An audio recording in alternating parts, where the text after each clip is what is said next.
Welcome, my name is Holly and I'm the UK Head of Communication here at CD Projekt Red, and I will be your host for today as we take a deep dive into Cyberpunk 2077. We're going to be showing you a video with new gameplay and new gameplay mechanics, and afterwards I'll be joined by three of our developers, Miles, Philip and Pavel, as we take a closer look at some of the things you're going to see and hopefully answer some of your questions. On behalf of everybody at CD Projekt Red, we're incredibly excited to share this new look at Cyberpunk 2077 with you.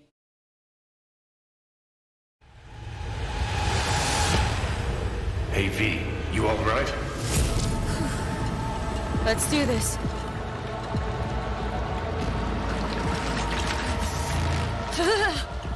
Give out with this shit.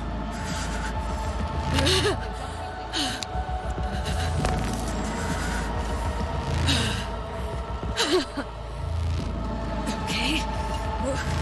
What now? Barré. Johnny? You barré? On a le plancher.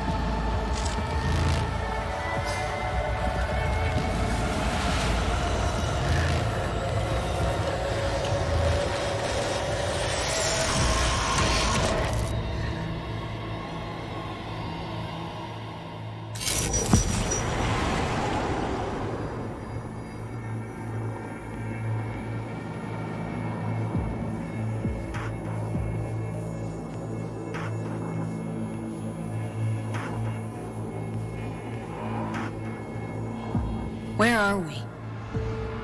LBBS, Data Fortress. Bridge to the deep net.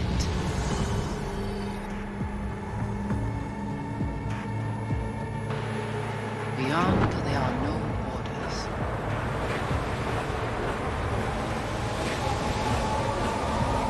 Beyond the black wall.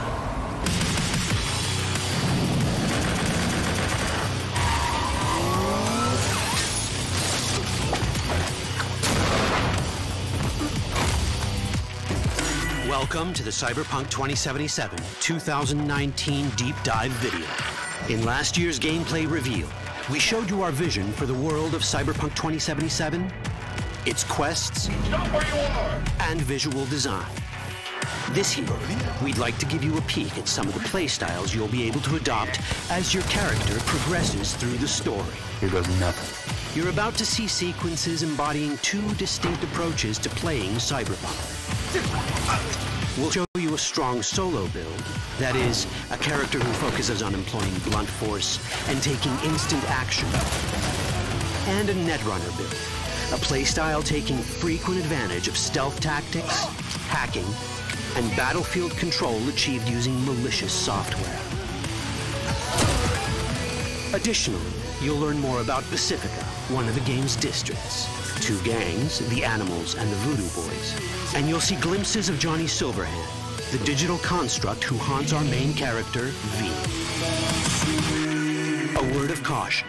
Given that the video covers a section of the game deep into the main storyline, we have edited the footage to contain as few spoilers as possible. Be aware that the gameplay as presented does reveal characters and locations you'll see while playing the game's main story arc, so watch at your own discretion. Where are we headed? As Peralez's campaign promise, quote, This way. In this video, you'll experience a segment of a quest from the middle of the game. We're currently in Pacifica, one of Night City's 6 unique districts. No Pacifica well. Nah. You guys aren't exactly great at rolling out the welcome mat for outsiders. It was designed to be a tourist hotspot within the city. As you can see, this didn't pan out. When uncertainty struck the global economy, investors pulled their funding, leaving most establishments unfinished. It's one of those places where expectations and reality collided, resulting in a heap of disappointment. Ongoing gang wars plague this part of the city. Outsiders don't come here if they don't have to. Even by Night City's standards, it's dangerous to those unfamiliar with it. Taking a casual stroll here would not be a good idea. A fast motorbike or armor-plated car would be the safer option. But places like this have their advantages. If you're in need of rare goods or illegal cyberware, Pacifica's bustling local markets are a good place to start your search. The Grand Imperial Mall is a whole other story. It was one of the last developments in Pacifica to lose its funding. Until recently it stood vacant, but now a gang called the Animals has moved in for reasons unknown. Something's not going right for the big guy up top. And that's what we need to learn in order to earn the trust of the Voodoo Boys, the Animals' rivals. What the hell? Could fucking tell me what you plan to do first. You take job. You do what I say. So you check in now. Of the many gangs in Cyberpunk 2077, the Voodoo Boys are the most skilled at using the net. You have now seen the Rezo Agwe, our subnet. Why? What for? You are my vessel now. Through Agwe, I see what you see, hear what you hear. This mysterious gang of highly skilled netrunners has close ties to the local Haitian community. You are V? We have been waiting. Haitians settled in Pacifica in the 2060s after natural disasters struck their island and forced them to emigrate en masse. The Voodoo Boys gang formed around this same time, though at a smaller scale. Now the gang effectively rules Pacifica. The Voodoo Boys don't usually work with outsiders. Lucky for us, it seems they're prepared to make an exception this time. Mr. Hand sent me. He said you got merc work needs doing. Still, to earn their trust, we need to prove our worth. Placide, one of the Voodoo Boys' higher-ups, has offered us a mission. We need to infiltrate the Grand Imperial Mall, currently occupied by the Voodoo Boys' deadly enemy, a gang called the Animals. 20:35:07. 3 seconds before, poof, the camionette. We try to learn where the camionette come from. The Animals are not your normal gang. Their presence in Pacifica is suspicious. They value might above all else and wear melee combat implants to raise their prowess in combat. Their beverage of choice is juice, a potent strength and speed-enhancing concoction. As sought-after bouncers, they're usually dispersed throughout town. As skilled street-level business types, they've cornered the market in illegal substances and underground live-or-die prize fights. When they converge in one spot, it's for something big. It's then they appoint the fastest and strongest among them as their ad hoc leader. In this case, it's a woman named Sasquatch. Said you wanted my bag. That's insane. No. As far as I remember, you said no bone-brain buffaloes on steroids. Afraid that's the cost of doing biz. This is the tech Placide was talking about. It seems non-standard for the Animals. And this is where we come in. Getting to the van won't be easy, but we're more than qualified for the job, which we can complete in one of many ways. The character creation in Cyberpunk 2077 is the kind you'd expect from a full-fledged RPG. You start by choosing your past, important because this unlocks special options at important story junctures. You also fully customize your character using a deep customization system that spans not only your look and style, but also your abilities. Cyberpunk 2077 does not feature fixed classes. Instead, it has a fluid class system that allows players to mix and match a wide range of abilities to suit their playstyles. You can create a strong solo character, a skilled netrunner, or any other hybrid class that you can imagine.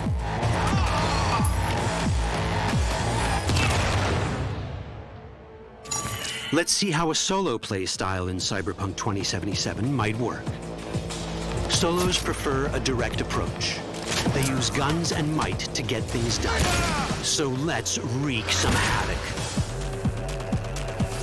With our enhanced strength, we can strip this turret of its weapons and give the Animals a taste of their own medicine. This is how a player investing in solo abilities might live out their Terminator power fantasy. Enhanced strength lets us force open doors, or grab enemies to use as human shields.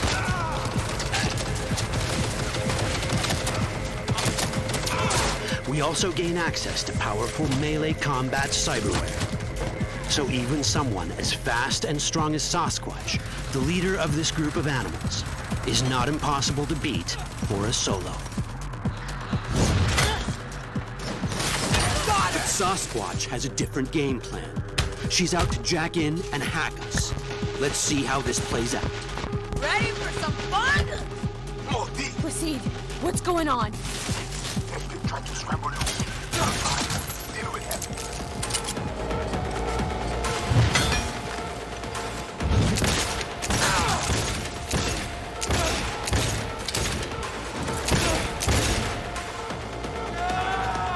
It's our choice if we want to finish her off or spare her. You're Cyberpunk, your rules. If you'd rather sneak around, hide, and strike from the shadows, no problem. Just develop your net running skills to get around obstacles or hack into enemy tech to have it do the dirty work for you.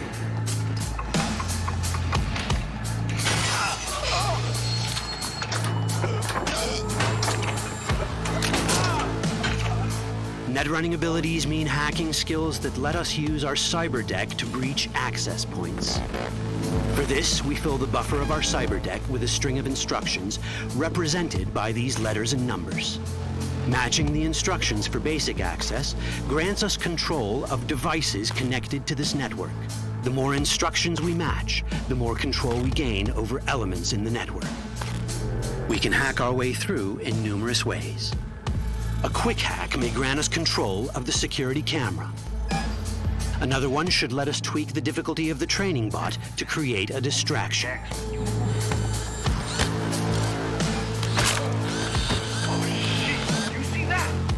With our nanowire, we can even hack this guy's implants from a distance.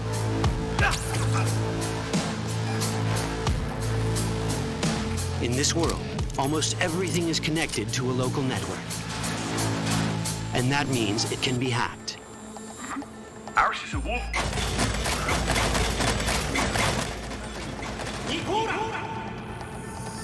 Which brings us back to cyberspace. You don't get to do anything in the net unnoticed. There's always someone watching. It could be corpos, or even worse, it could be Netwatch. And that is exactly the case here. Who is they? Netwatch. They're always out to fuck us. Netwatch and the Voodoo Boys are like fire and ice. The first of these wants to maintain the old order and protect people from AI anarchy originating from beyond the Black Wall. The Voodoo Boys want to establish contact with the free AIs. They believe this will enable their boundless expansion on the net and grant them the upper hand over Netwatch. Netwatch sees this as the end of the world. Both are right. Whoa, hey, easy. How you deal with the Netwatch agent is entirely up to you. Do we side with the gang? Choosing to be on Netwatch's bad side is never wise. But can we really trust the Voodoo Boys? You set me up! As you can see, we have many possible options. But in each case, we take a risk. Think I'll just stick to my plan.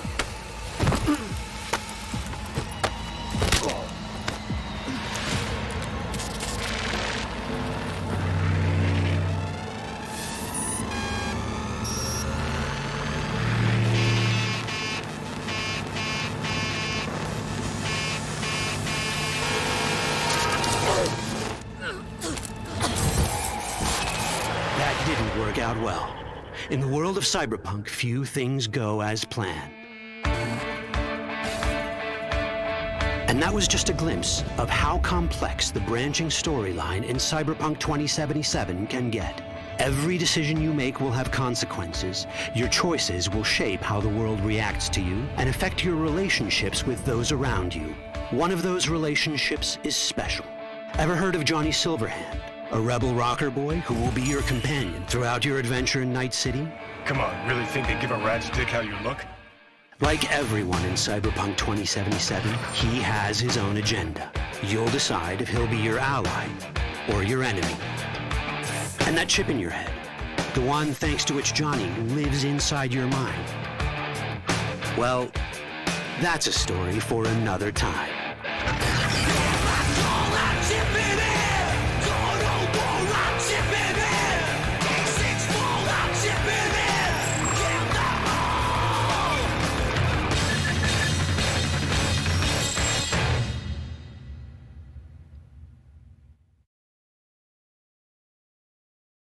Welcome back. Now, following the deep dive, there is an awful lot to talk about, so I found 3 of the very best. Oh, you're so happy. But I think just in case people aren't super familiar with Cyberpunk 2077, why don't you introduce yourself one by one so everybody knows who they're listening to? Hey, I'm Miles. I'm one of the level designers at CD Projekt Red. Hello, I'm Pavel, and I'm a lead of the Quest team, and it's a great pleasure to be talking to you. So I'm Philip, and I'm one of the Quest designers, so I work really closely with Pavel over here. Oh, thank you guys for being my my participants in this video. Let's get started, because the last demo we saw took place in Watson. This time we're in Pacifica. They're very different, and that's super important for Night City, that it feels different. So what do you need to consider as a level designer when you're building a place like this? All right, we are diving right into it. Yeah, let's go. People want to know answers. Okay, I'm going. So, from a level design point of view, for us it's really important to create these districts, the 6 ones that we have in Night City, to be as different as possible without making it unbelievable, right?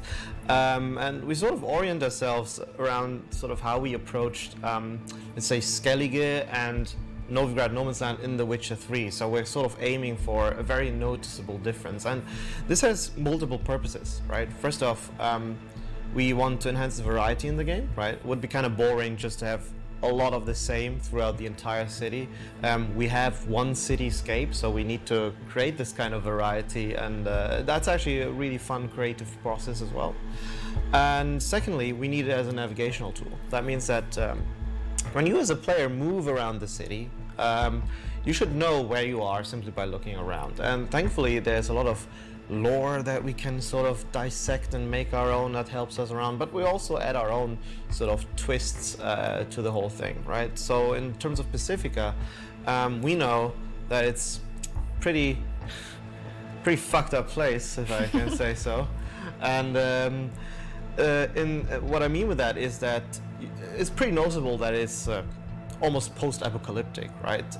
The district has a rich history that caused it to basically fall into disarray after it was initially meant to become the city's crown jewel of tourism.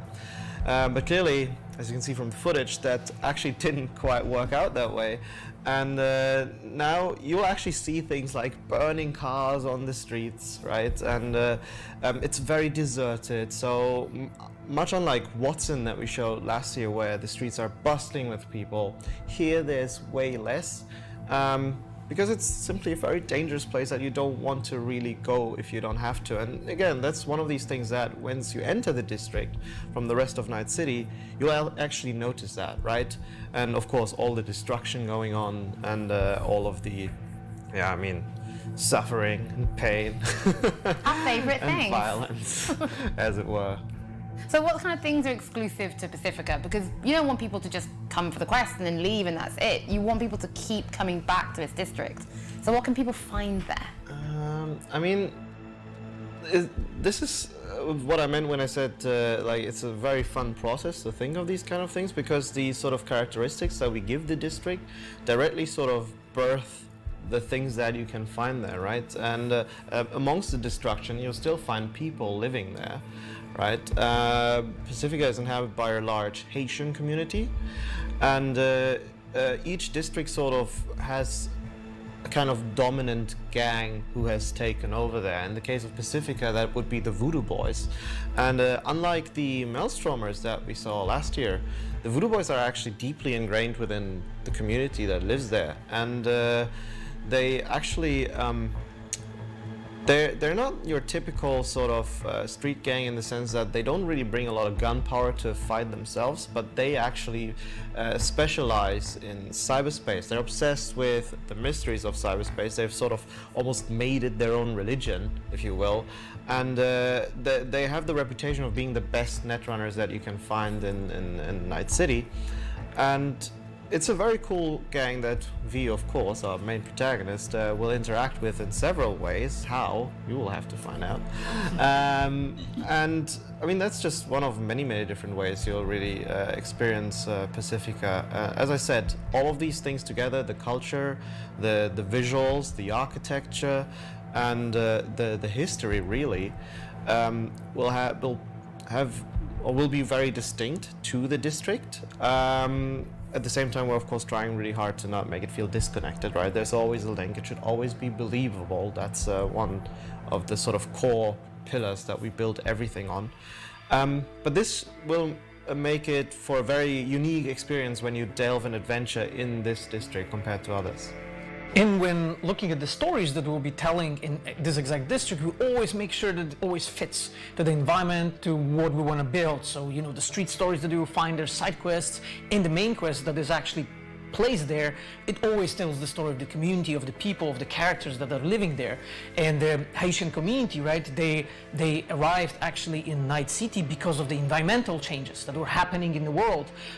Haiti is actually completely flooded, and they have left it. They arrived to Night City to build the district that Miles just talked about, and they were left out at the moment when the corporations withdrawn all the funding from the Pacifica. They were left there, and they built their own community there, and they gave the seed. They become the seed for all the stories that we're telling there. So as a player, when you're like investing, meeting all those characters and talking to them, you actually find out and learn more about them, you know, through the quests. Perfect, but let's talk about the mall we just saw in the deep dive video, because that's not linear. No. So how do you design a non-linear level? You've got the building, you're thinking, right, well, the person who's playing on their game, they might have a more techie style of playthrough, but this person might want to go in all guns blazing. How do you design levels for all these different play styles? Anything's possible. Yes, yeah, we do give the player a lot of different tools to use as he goes through a level, and that makes designing these things quite complex, I will say. But, you know, just to sort of understand our mentality, I can actually, I'll attempt, maybe you'll help me out with this one, to go back in our development, well, sometime. And to really sort of, we came up with this example to sort of establish this kind of mentality that we wanted to have when we approached our level designs and the way we do our encounters, right? And the example was rather simple. The goal was for a player to go from one room to another, but the main way to go from that one room to another would be sort of like a door. And be it through like a scanner or a device, it doesn't really matter for the example. Actually, going through this door would ultimately result in the player losing his weapons, but the task was to actually kill a person on the other side of that door, right? Now, we use this sort of example to sit down and think, okay, how will we do this in all these kind of different play styles, right? So perhaps you know, one way would be to, you know, convince a guard that would be stationed next to the door, just let you through, right? Through like sort of like a social kind of path. Or you could take the guy out, take, I don't know, like a pass that would enable you to go through the door without actually letting go of your gun.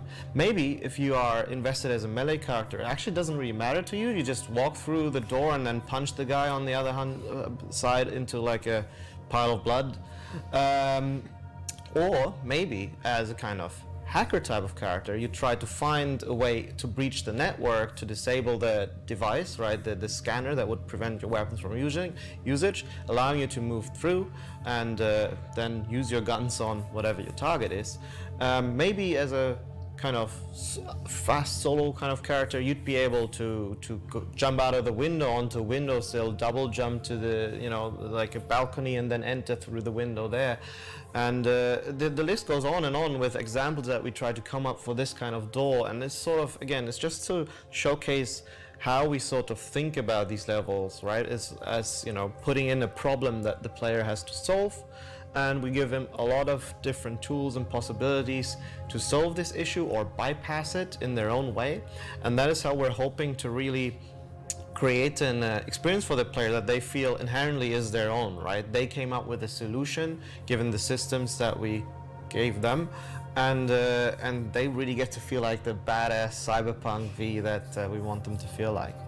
It's actually also a lot of fun to work on this from a story perspective, because, you know, as an example, on the Wild Hunt, we were already working with very non-linear stories, but now we also have this non-linear gameplay approach. And for us, it was always really important to have these choices and consequences. And we did them in the story. You know, anything should matter somehow.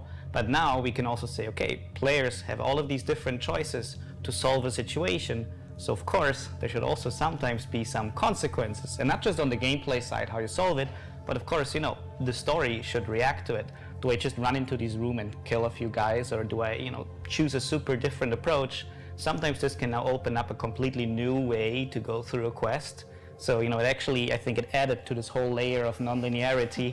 It added quite a few, let's say, more things we have to do. But the thing is, it is a challenge for us, but it's actually a really fun challenge. It's actually really cool to come up with all these ideas.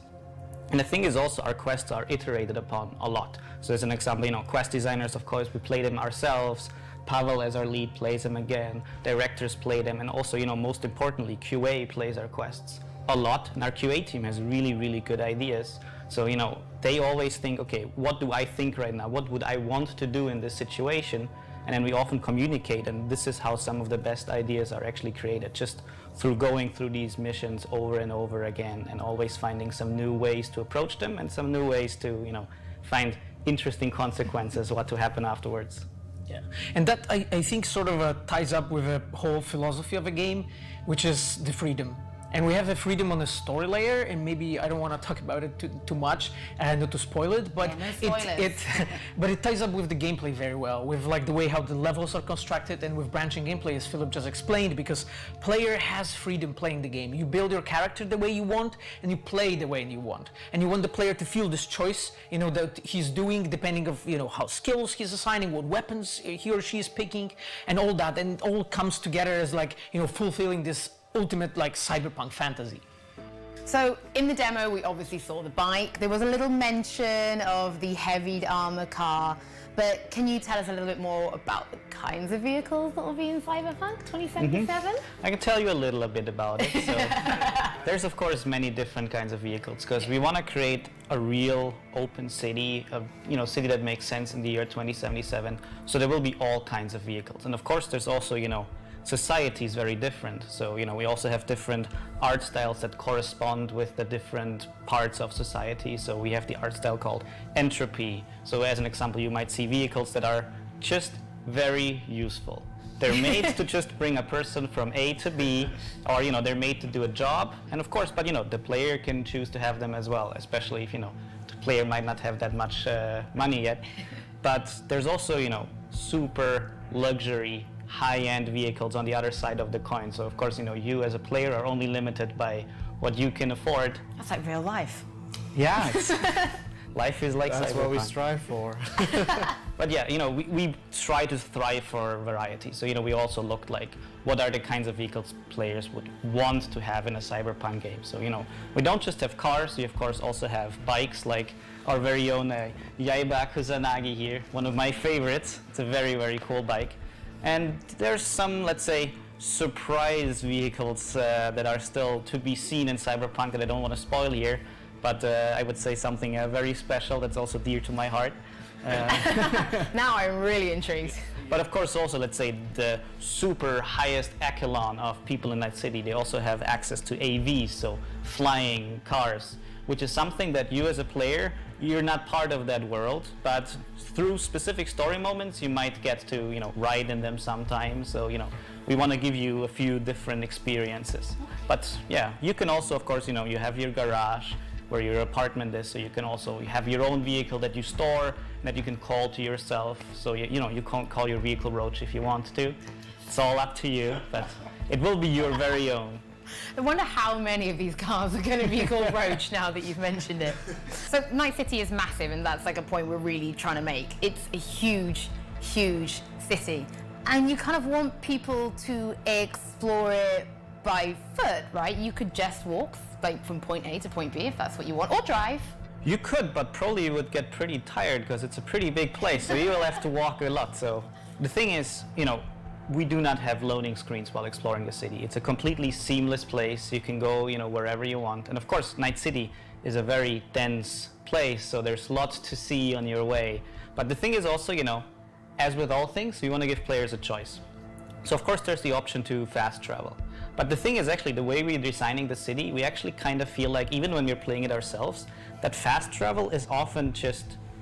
When I play the game, I don't want to fast travel. I want to explore the city, because we actually try to give you so many interesting things, so many places that tell a story, that look interesting, where you have something to do, where you can interact with things, that just something new for you at every corner. So I personally don't fast travel a lot. I just drive my bike and I put on some nice music and I have a good time. But of course, you know, it's possible. And the thing is also, we actually have proper city planners working here that actually are planning out Night City. Oh, wow. And you know how the traffic would work in that city and how it would actually make the most sense, how a city like that would actually grow organically, and you know how it would flow, how the traffic would flow through there. So it's actually really interesting to also just have that part of game development now as part of, you know, Cyberpunk 2077, because this will be very important for how people actually get to explore it themselves. To make the city feel alive. Exactly, yeah.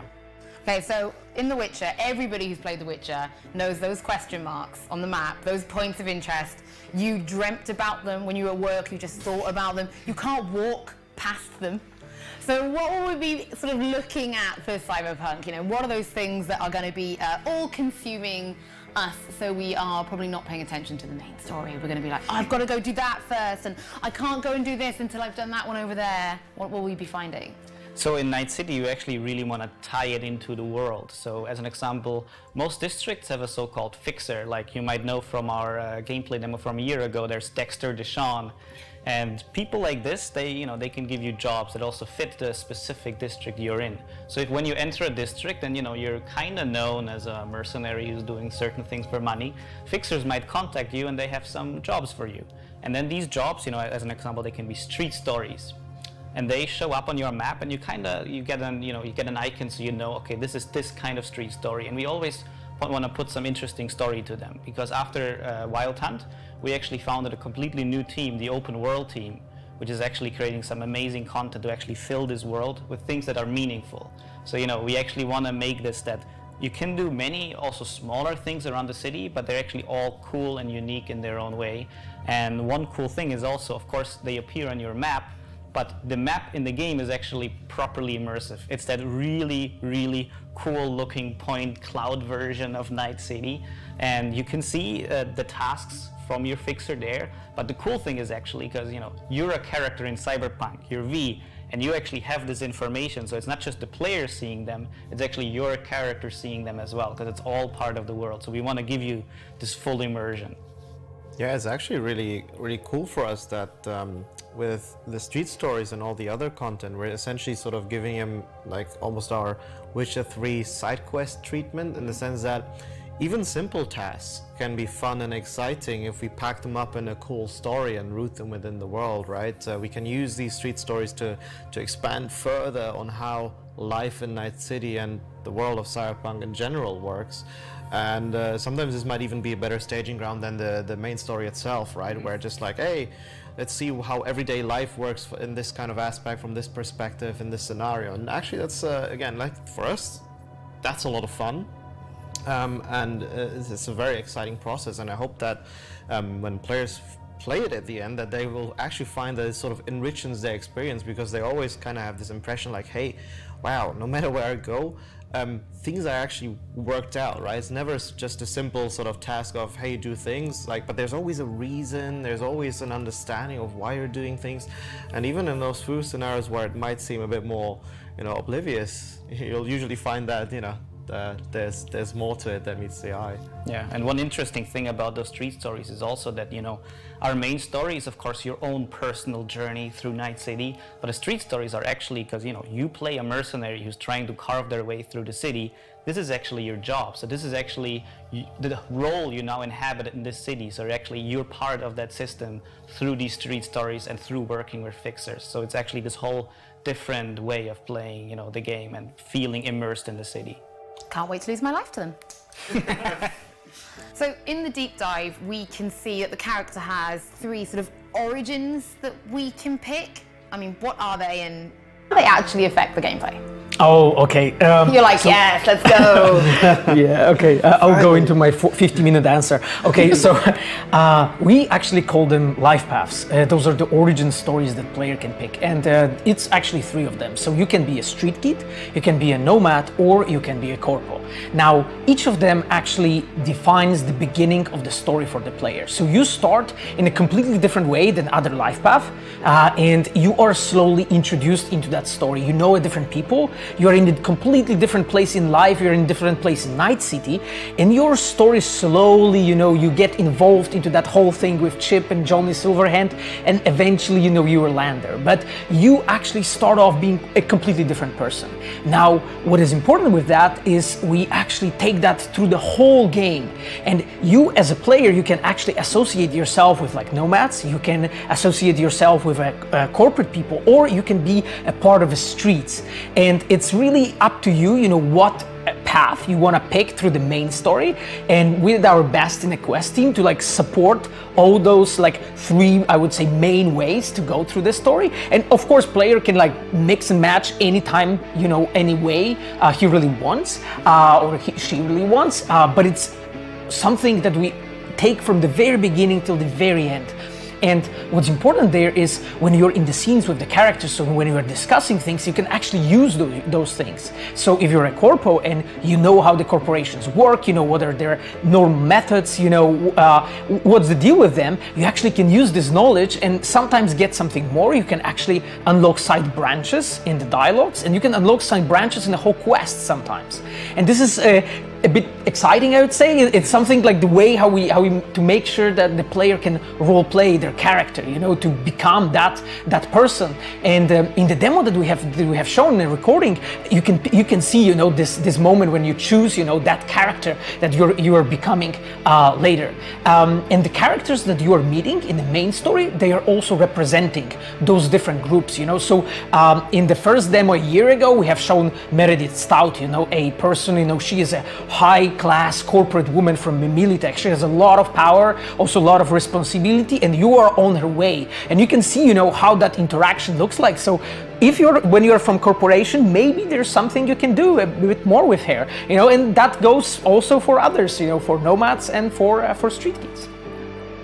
One of the nice things is actually also that, you're not bound to stick, let's say, with the corporates or with the streets. So as an example, I can give an example. I started as a street kid the game, and I know I have my knowledge, but then I play through the story and I notice like, I kind of like these corporate characters. I like that life. So, I can just, betray the streets and snuggle up with the corporates. But, this is kind of the role-playing freedom we want to give. But, as always, this can also have consequences for you. So anyone who's played the original tabletop version of Cyberpunk is used to the idea of assigning attribute points to create a character. Now, in the deep dive video we just saw, we got a little glimpse of that screen. You could see the points and the different things. So help me understand how that works and how you gain those points. So as a player, you build your character at the beginning, assigning those attribute points, and they define like the core characteristics of your character. So how much body strength you have, or how much reflexes you have, or how cool you are. That's one of the interesting stats that we have, right? But then, as you have those attributes, you also have skills. The skills define a bit more interesting proficiencies for you as a player, what you can do. And for instance, one of those skills is assassination or the cold blood. And maybe I'll stick to the cold blood to explain a bit more. So this is a skill that allows the player to survive in a really tough situation. So at the moment, you get a lot of damage, then the cold blood skill kicks in, thanks to your cool stat. It kicks in and gives you a boost in damage, and then as a player you can, survive and so on. But then, using that skill, so you sort of like use by learning, like using that skill, you can actually get better, pump up levels there, and you can get different perks. Now, what's interesting there, you can actually give completely different perks to the skill that you have. And here I think I could use the example of the athletics attribute. So the athletics is the way for us to move dead bodies. So as a player, you can basically pick up the dead body that you have just basically killed, and pick it up and like stuff it into the fridge or in a trash bin. Now, as a player, you normally slow down when you're moving around with the bodies. But if you have added special perks to your athletic skill, you can now run with the dead body. So because you are more athletic, you can do that. And those are like 3 levels of complexity in our character, in building the character we have. You have the attributes, you have the skills, and then you assign perks to it.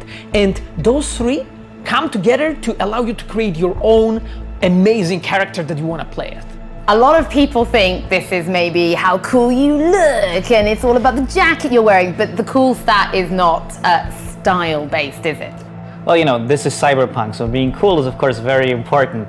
But the actual cool stat really means how cool you are under pressure, how much you have control over your body. So, you know, are there people shooting at me and I'm holding my gun like that? Probably not very cool. So this is, you know, this is the kind of thing that cool actually controls. But of course, you know, if you want to play a character that's actually cool, you have your choices, right? You can wear your nice leather jacket. And of course, you know, like in real life, also depends on how you talk to people. And that's of course also the choice of you as a player. He just might freak out under gunfire. Yeah. Like, cool on the surface, but not so much when push comes to shove. Happens sometimes.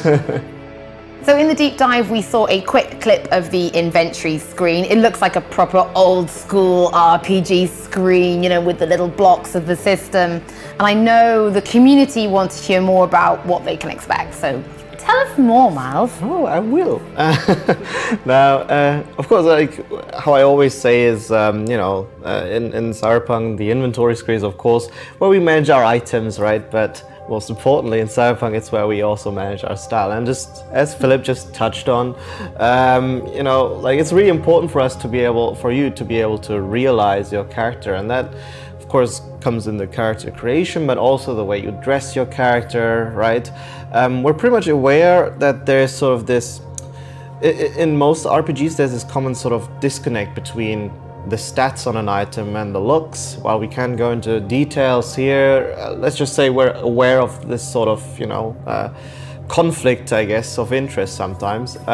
So we're looking into how you would be able to make your character still look cool despite having the best stats of an item, right?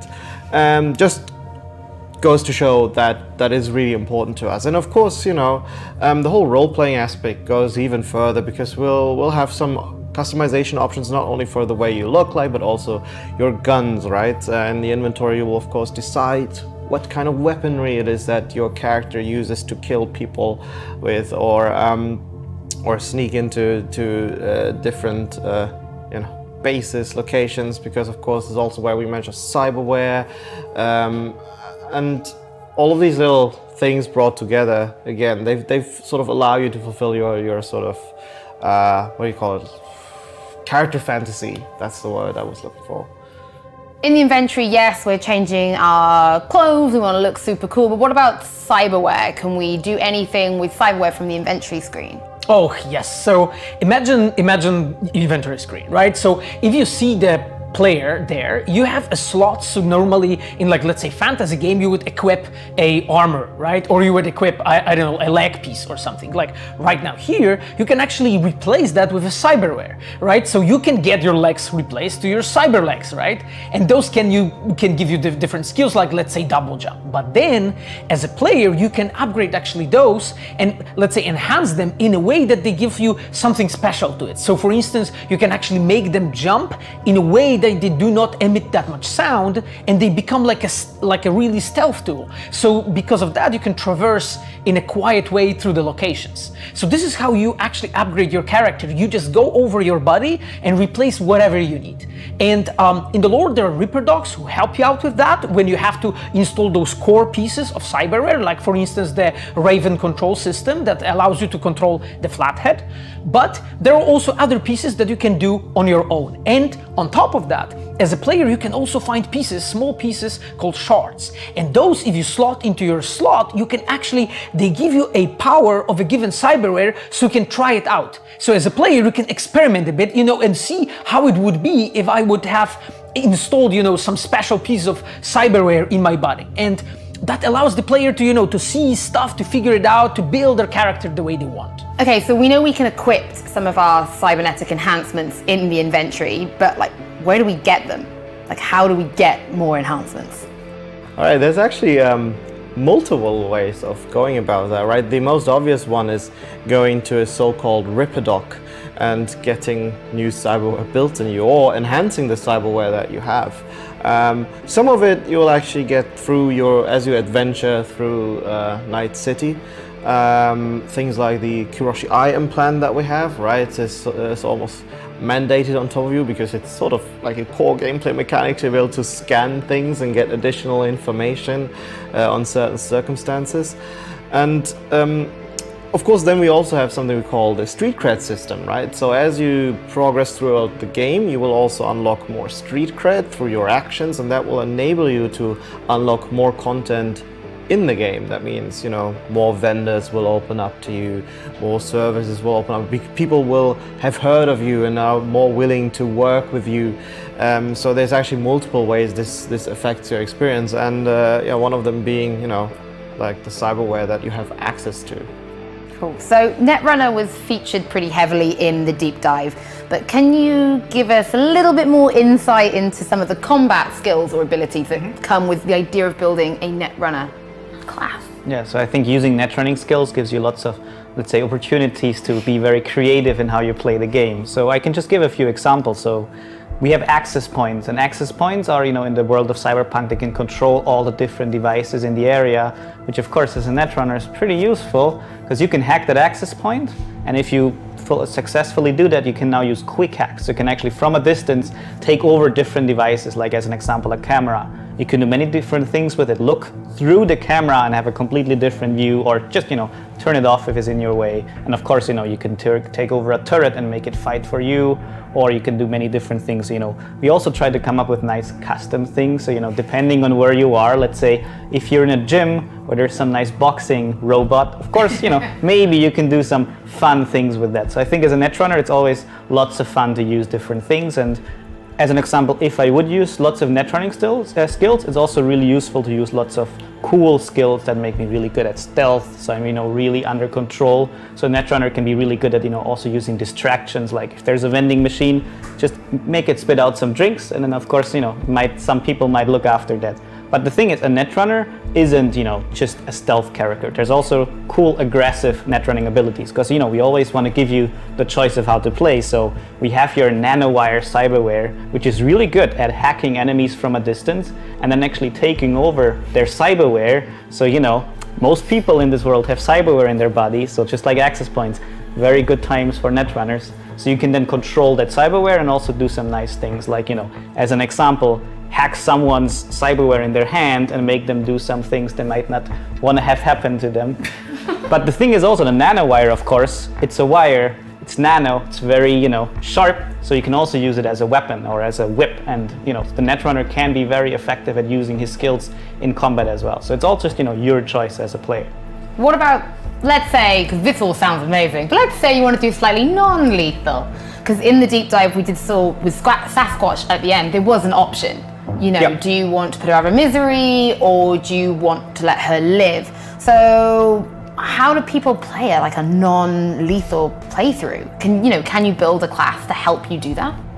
So that's basically a choice we made. We really said, okay, Cyberpunk, it is a very violent world, but you're role-playing your character. You can choose to play the whole game without killing a single person. And of course, you know, we're always saying this should also have an effect on the story. So certain characters, you know, in a quest might ask you, you know, yeah, please do this thing for me, but, you know, don't make too much trouble. And of course, you know, you don't get a game over if you do a thing that the character doesn't wanna. So, but the story will react to it. And we want to give you that choice. But of course, you know, not only the netrunner is able to do a non-lethal playthrough. Every player, however you want to skill your character, you're able to do it somehow. But of course, it also depends, you know, where you are. Let's say if you're in some rundown ruin that doesn't have lots of netrunning abilities, of course, a netrunner still has ways to do it. But, you know, he might not be able to use all of his netrunning skills. But another player who has skilled different ways now has a different experience. But, you know, it can happen vice versa. But what we always want to say, you can finish the whole game, you can finish the quests without killing a single person. Sometimes you just have to also, you know, think about it. Because the thing is, Night City isn't a very peaceful place. So you can never play like a full pacifist who is never engaging in any kind of combat. Because, you know, people will attack you sometimes. But you can choose to, you know, not kill them, because, you know, like in real life, sometimes if there's attacks, you don't immediately kill everyone. You can solve situations in different ways. Yeah, all right. One thing I'd actually like to add to that is that we're trying really hard to not actually punish players for the playstyle they chose to do, right? Whether it is that you're playing a lethal or non-lethal, or you know, like a more aggressive versus a more subtle kind of approach. While NPCs might sort of have certain wishes for you how to approach a situation, they will never outright punish you for not, you know, sort of doing their wishes.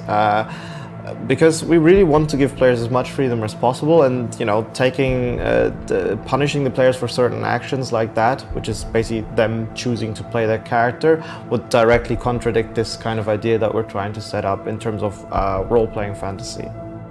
There's nothing worse than like accidentally slipping on the trigger and you're like, I didn't mean to kill him, and then everything exactly. Yeah. And as an example, you can also see a Sasquatch that we show in our demo. It's a really intense fight, but actually, if you choose, you can subvert that fight. You can maybe just, you know, sneak around her and find a different solution. And then maybe, you know, of course you can get a consequence out of that, because now Sasquatch is still alive. So, you know, the story is already different. So I think this opens up many different opportunities, not just for the gameplay, but also for us as storytellers. But let's tell us a little bit more about the solo build, because that was another build from in the deep dive. What kind of skills does that give someone then, as opposed to Netrunner? I think that the most typical like solo fantasies that our players have is to be a strong solo and to be fast solo. So be like two different. Like I would say so. But you can also build any type of hybrid you want. But the strong one is the person who can, you know, like shove people into the trash bins and so on, carry bodies, run with them. But you can also like pick up the heavy guns, you know, mounted to the turret, and like use it against, you know, the opponents. Like we have shown that in the recording for a moment, you know, when V is like just, you know, like killing everything on her way with this very heavy gun, you of course cannot like take it to your inventory and run around with everything with it everywhere. But this is the only, like I would say, build that allows you to do that, right? So this is very, very special. However, if like as a fast solo, you have access to lots of different traversing skills. So as a means of exploration, you can, for instance, do the double jump and access places that you would not have otherwise, right? You can also, you know, like slide around with your katana, or like slide around using nanowire that we have also shown. So you can be built in a completely different ways, built based on the stats that you have picked as a person. Sounds really, really cool. I'm just gonna run in, I think, and just punch everything until I get what I want, which is also like real life.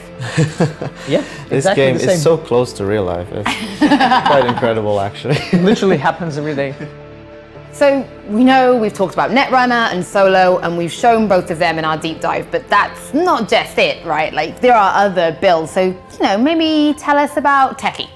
Yeah, so generally how we approach this kind of stuff is we have sort of thought, we're thinking of three sort of main archetypes of how you can play the game. That would be the Netrunner playstyle, right? The solo playstyle, which, as Pavel said, sort of branches into sort of more agile, fast solo, and the more brutish, strong solo character. And then there's the last one, which is the Techie. Again, it's just important for us to say that these are just archetypes that you know, help us think about how players might approach any kind of situation. But of course, you'll be able to create any kind of hybrid and just pick the skills that you like in between.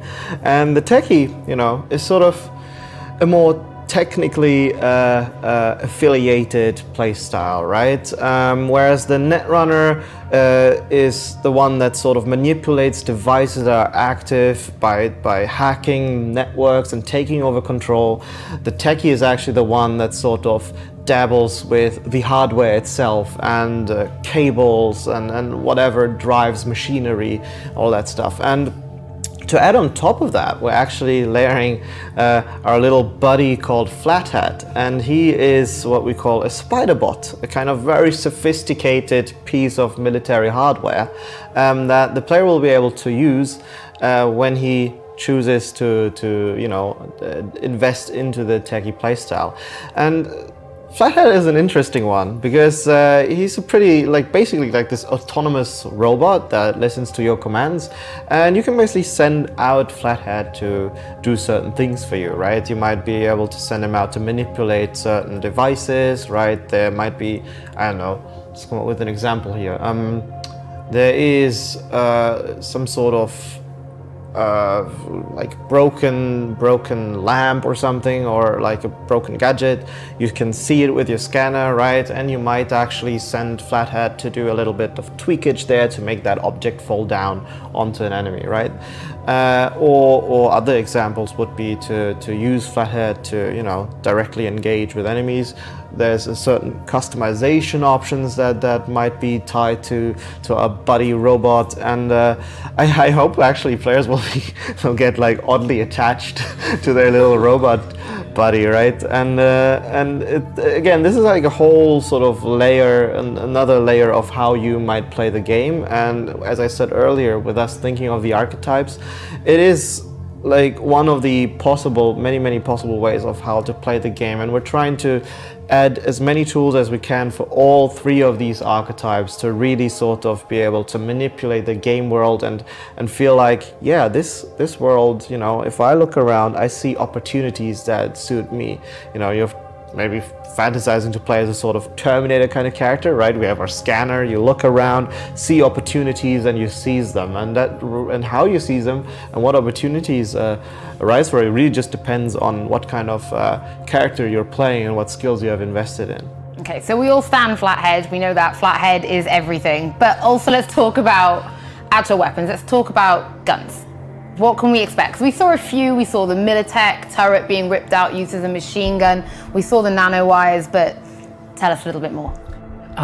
So our guns are divided into three main categories, right? There are smart guns that we have shown in a previous demo like a year ago. So basically they shoot like homing bullets that are following target. There are also tech weapons, and the tech weapons are those that have like additional capabilities to them that they for instance can pierce covers. And there are also power weapons, and power weapons are mainly focused on being a street grid weapons. So they basically have additional skills and capabilities connected to the fact they're reworked in some way. So for instance, those are like bursting shotguns and things like that. And we have put plenty of work to making sure that the weapons feel well and they have their weight. And there's lots of really cool examples that I can give here. For instance, you know, there is a handgun that as you use it, it actually speeds up the bullets slowly, and longer you use it, faster the bullets become, so they can do more things and they can do more damage. There is, for instance, like a class of the weapons for the handguns that has been created by a Russian company to fight cyborgs. And that weapon is able to heat up the bullet to the point that the bullet becomes almost like a melted plastic, and is done, for instance, so it can shoot off, you know, cyborgs' arms and so on. So there's always like a small piece of story, you know, wrapped up around the weapon, you know, what that weapon does. And what's interesting here, I think, is that you can also use like a second firing mode for a weapon, and not all weapons have them. But some of them, if you use them in a specific way, let's say a tech rifle that we have shown in a previous demo, when you use it in a specific way, it changes its way, it like collapses together, and then it allows you to pierce up the covers and shoot through the walls and shoot the enemies like that. Or you can, you know, bounce bullets off the walls, right, using the ricochet. We try to always put enough depth into the gun. For instance, literally today, I have seen like awesome shotgun that has 8 barrels, and they shoots them in the same time. And it has like actually I think that players will love our gunplay, especially the way how the guns look and how they feel when you shoot them. I'm so excited. That's, yeah. Shotguns, they're my favorite. 8 barrels, even better. I think also something really cool to add to this is that, you know, as you already touched on it, like all of these companies, these gun manufacturers and all that stuff, they actually, I mean, a lot of it comes from the actual lore, right? But we're also making sure that, you know, there's a history to everything. That includes the brands and ads that we have in the game. We actually have like a whole team dedicated to just that kind of stuff. And again, it sort of is in line with our philosophy to make sure that everything is rooted in the world, has its reason why it is there, has its history. I think that's really sort of like the secret ingredient to make like a really believable world, that when the player actually goes in, that they have this impression like, yeah, this place exists, right? This feels alive. And I think that will make just the fact of simply walking through Night City like a really, really cool experience. Also, actually, one of the cool things we also have is we have lots of different melee weapons. And you know, it starts by, you know, very spontaneous ones. So let's say you find a broken bottle and you just use it, or you find a knife on the ground and you can use it to fight melee, or you can, as an example, throw it. But you can also specialize in melee weapons, because as we said earlier, maybe you want to play as a cyber ninja, and of course, as a cyber ninja, there's many different katanas that you can actually also specialize in getting really good at them. And there's even cyberware for melee, like the gorilla fists that can also be used to, you know, be really strong and open doors. But you know, if you're really strong, you can also hit people with it. But a cool thing is also using your melee weapons together with special cyberware. So as an example, my favorite cyberware that I always like to use is the Sandevistan. And essentially it slows down time for you because your reflexes get boosted. So now you have superhuman reflexes, and the way we show it is, of course, time slowing down for you as a player. So imagine you have your katana and you just go into a slide and then you can aim and like just go through, and it actually feels really cool. Like you feel like you have super control, but actually you can also see, as an example in the demo, how it feels like to be in the receiving end of cyberware like that, because the animals have reflex boosting cyberware as well. So actually sometimes when they're coming towards you in melee, they zip around really fast. That's what that is. Exactly, and this is how it actually feels for enemies. When you have your, you know, slow-mo, this is how they see you moving around. So it can be pretty scary to also find someone who uses the same cyberware you use. What about you two then? What are your favorite cyberwares that you've seen so far, that you can talk about so far before you get me in trouble? Oh, I think that at least for me, I think those are gonna be mantis blades. I think that's the best one. We have shown how it looks for the player, how it feels when you use them. You know, the way you can chop off heads and so on. It's something of a it's very poetic, I would say. Yeah, and in other cyberware, I think that I would like it's more story related. It's Mr. Stud. I will let our players to figure it out what it does for those who know the lore a bit. For me, Philip already took it away by taking the strong arms earlier and the Sandevistan, so a bit of a greedy dude over there. No, but so I guess technically the cyber deck is a piece of cyberware, right? That's the one that actually allows you to breach into networks, take over control, and you know, use all that hacking magic on all kinds of enemies, right? Like in the gameplay, we show how you can not only manipulate this training robot, but you can also manipulate devices that you might not think are necessarily hackable, like the bench press that we showed there, and it goes even further than that, right? If you combine that with, like for example, the nanowires, but also you can do it from closer up. You can actually breach into like a squad's internal network by hacking directly into the personal links of enemies. And once you're in the squad network, you can actually use what we call daemon software, and to essentially quick hack the cyberware that is attached to people's bodies, right? So imagine a scenario where, you know, you're a netrunner kind of character, you're sneaking through, but then things get hot, right? So now you find yourself in a combat situation. Luckily, of course, you come prepared. You already foresaw that things might go wrong because you're a skilled netrunner after all. So you already breached into the squad's internal network. Now, these enemies start swarming you, and what do? Of course, you start using your scanner. Then you look at these guys and you realize, hey, I breached the security, so I can now upload my virus software into these guys to make them do things that they don't necessarily want. You might hack their cybernetic hand to force them to pull the pin on a grenade they have at their, grenade belt, setting them to a fiery and explosive but spectacularly looking death. Alternatively, we also have one that you can actually use to basically make enemies finish themselves off, right? They'll shut themselves down. And it's actually really cool because you sort of see them struggling with their hand as well. So it's like it really sells the fantasy of what you're doing, right? And you're basically becoming this cybernetic god as soon as you take over a network. And it really is something that, feels so different from the other play styles that we have. And I really like the sort of level of variety that we offer players when it comes to that. And I think that ultimately, and pardon me for being a bit buzzworthy about this, but like this will really make each playthrough very unique to players, right? Not only the way you play it, the way you interact with the world, the way you talk to people, all that kind of stuff. Like if you look at all the little choices that accumulate through the game, no playthrough will basically be like another. And inherently they will also feel very differently depending on what kind of character you want to play. And I guess that would be the less obvious one, because as a netrunner you'll always be sort of having your cyber deck, because otherwise you could not be a netrunner. And then I think I've mentioned before in another video of sorts that I really like our nanowires, which go hand in hand sort of with this net running playstyle. I guess you can see where my personal preferences lie. Don't worry, it does not affect my designs. I try to be balanced. Whereas the regular netrunner can sort of breach into a squad network by sort of taking an enemy out and having an extra option to breach into their squad's network. The nanowires actually allow you to do this from a distance or from a safe spot, right? And they can also be used to slice people into bite-sized pieces.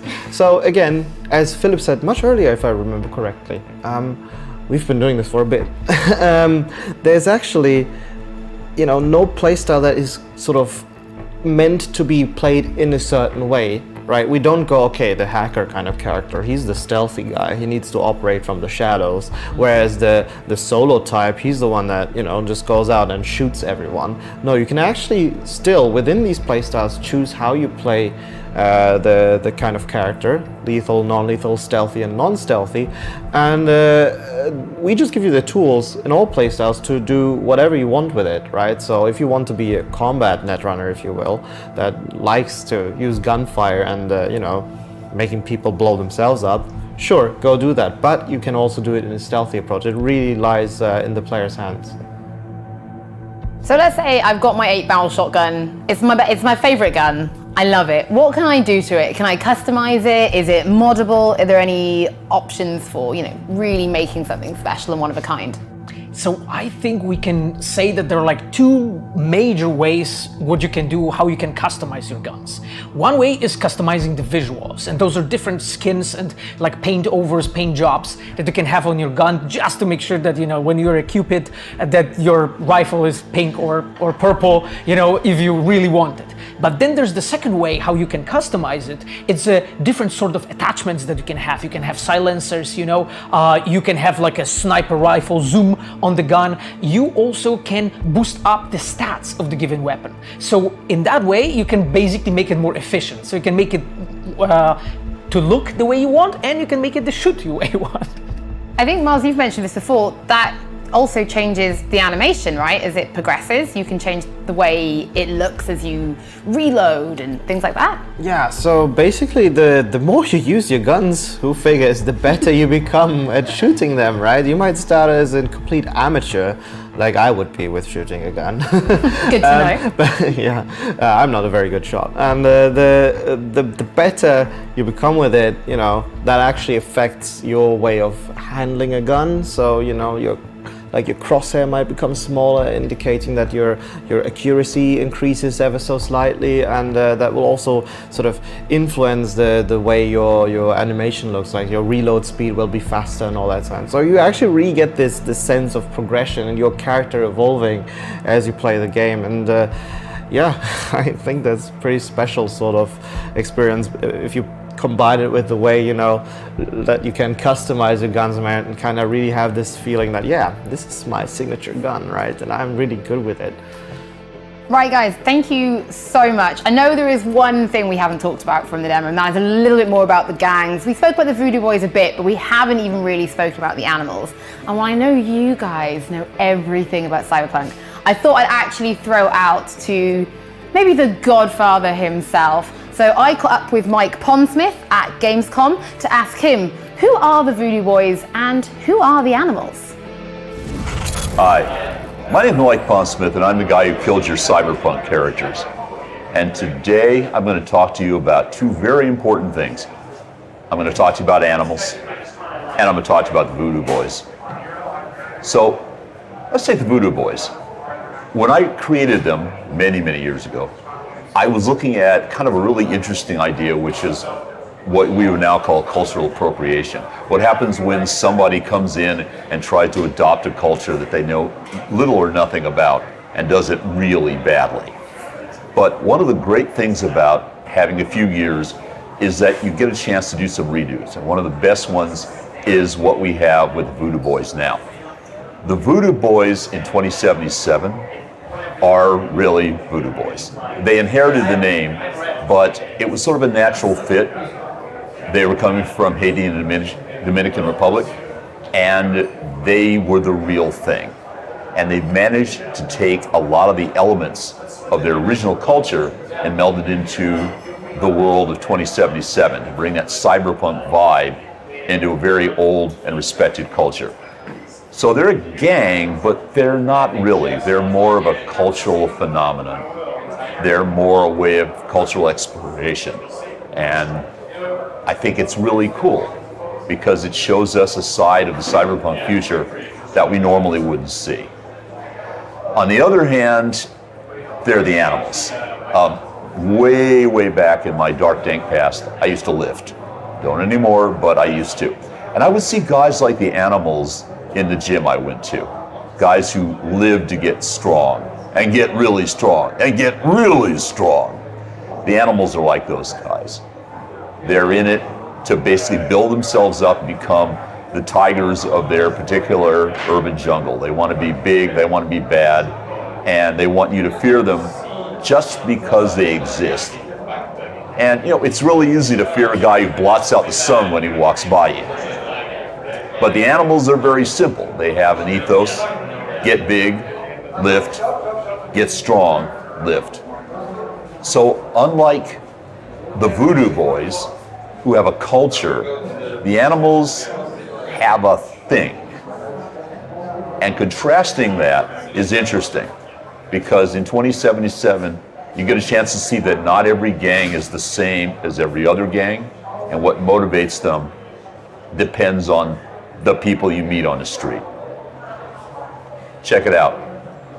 This is Mike Pondsmith saying, I'm still here to kill your Cyberpunk character. We hope you enjoyed our deep dive into Cyberpunk 2077. Now don't forget, you can join us on Twitter, Facebook, forums, and even join us on Discord to make sure you stay up to date on all of our news. Cyberpunk 2077 is launching April 16th, 2020 and is available for pre-order now.